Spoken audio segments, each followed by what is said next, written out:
All right, let's get this over with. So I got a lot to do. Lots to do. Lots to do.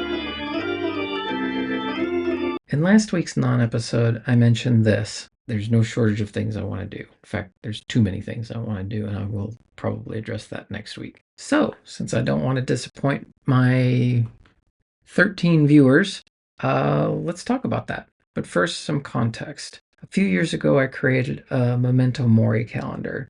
Now, if you don't know what that is, it's a fun and morbid little tool whereby instead of counting up in your life, like birthdays, you instead pick a plausible date in the future where you might die and more or less start counting down to that. I didn't invent this. There's online tools where you can make your own. You can even go to Amazon and buy one that's already been made. And although I called it fun and morbid, it's really neither of those things. It's nothing more than a pragmatic tool to remind you on a weekly basis that life is not infinite and that you should probably try to make the most of it. So, as I continue to look over my mind map, I notice three things. One, it's incomplete. I threw this together in a couple days 6 months ago, and I've barely done anything with it since then. I know there's stuff missing from it. Two, there's too much stuff on it. I should not be adding more things to it that I've forgotten.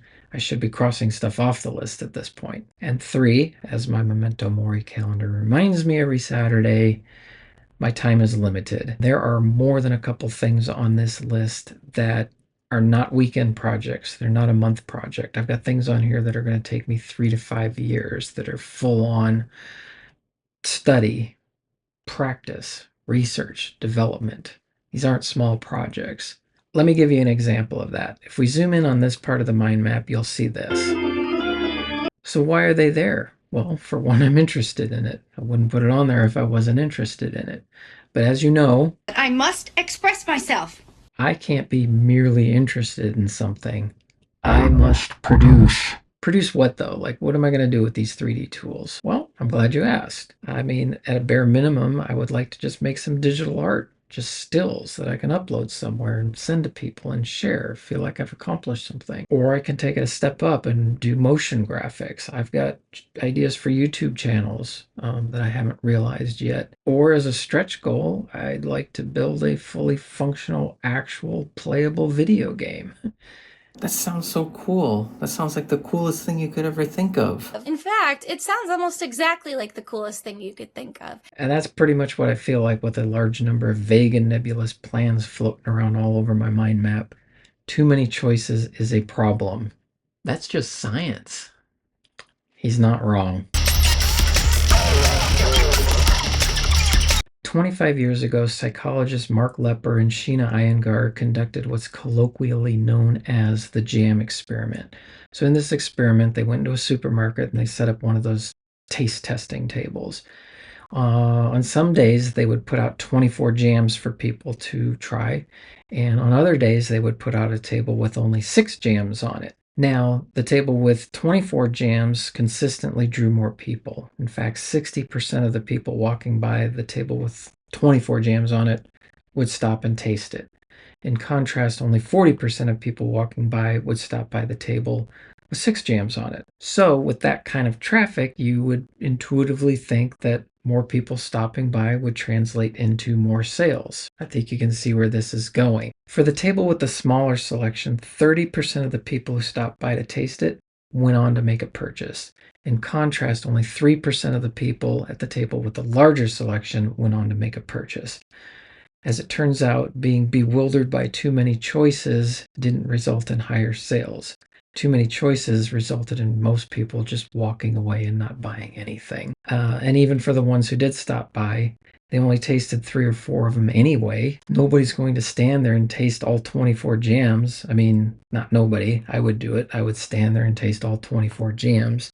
And then I would move on to the next table where they had 18 different types of peanut butter, and I would try all the peanut butters.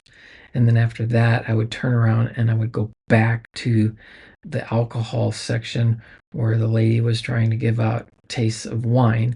And I walked by and I'm like, no, it's Saturday morning. I don't want wine. But now I've just had 24 types of jam and 18 types of peanut butter, and now I want some wine. Get on with it. Yes, get on with it. In summary, I've got too many things to focus on. And to help me articulate this, I am going to go to another film clip because I believe in all of cinema history, Curly said it best. Not that Curly, this one. Do you know what the secret of life is? No, what? This. Your finger? One thing. Just one thing.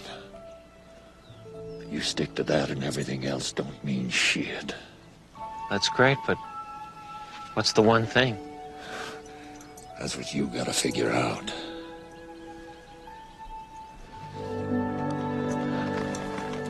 Except I still gotta figure out what that one thing is.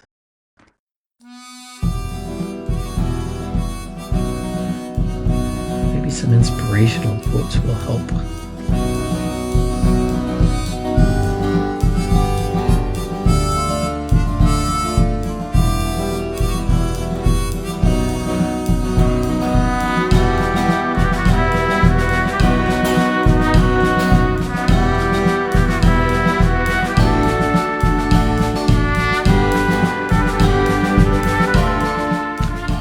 It didn't help.